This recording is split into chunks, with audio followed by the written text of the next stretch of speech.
Hello বন্ধুরা, চলো আজকে আমরা দেখে নেব যে তোমার পার্টনার আজকে তোমাকে নিয়ে কি ভাবছে, তার কারেন্ট ফিলিংস তোমাকে নিয়ে কি রয়েছে। ওকে ওকে, এইসব সোর্সের এনার্জি।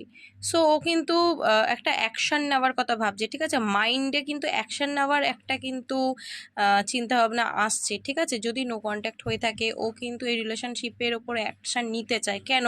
কারণ ও না 9 অফ ওয়ান্ডস, ও তোমাকে হারানোর ভয় পাচ্ছে। মেবি তোমাদের মধ্যে যদি অনেকটা দূরত্ব এসে গিয়ে থাকে, বা যদি তোমাদের মধ্যে কথাবার্তা হচ্ছে না, ওর মনে হচ্ছে যে যদি তুমি অন্য কারোর সাথে রিলেশনশিপে চলে যাও, বা তুমি ওর থেকে দূরে হয়ে যাও, বা তুমি অন্য কাউকে ম্যারেজ করে নাও, বা তুমি ওকে ভুলে যাও, এই ভয়টা কিন্তু ওকে খুব এবার দিচ্ছে, ঠিক আছে। যার কারণ কিন্তু ও এবার অ্যাকশন নেওয়ার চিন্তা ভাবনা করছে। দেখো, কনফিউজ, টু অফ সোর্সের এনার্জি। ও কিন্তু কনফিউজড হয়ে পড়ছে। এই যে বললাম যে যদি তুমি অন্য কারোর কাছে চলে যাও, যার কারণ কিন্তু আসার নাইট অফ সোর্সের এনার্জি কীভাবে তোমার কাছে আসবে সেটা কিন্তু ভাবনা চিন্তা করছে। কারণ তোমার প্রতি প্রচুর ও টান ফিল করছে, ঠিক আছে। প্রচুর টান ফিল করছে, একটা আলাদা অ্যাট্রাকশন।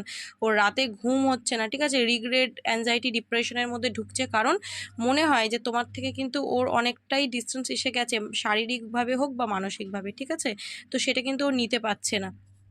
এই জন্যই কিন্তু ও অ্যাকশনটা নিতে চাইছে। আজকে কিন্তু এনার্জি এইটা।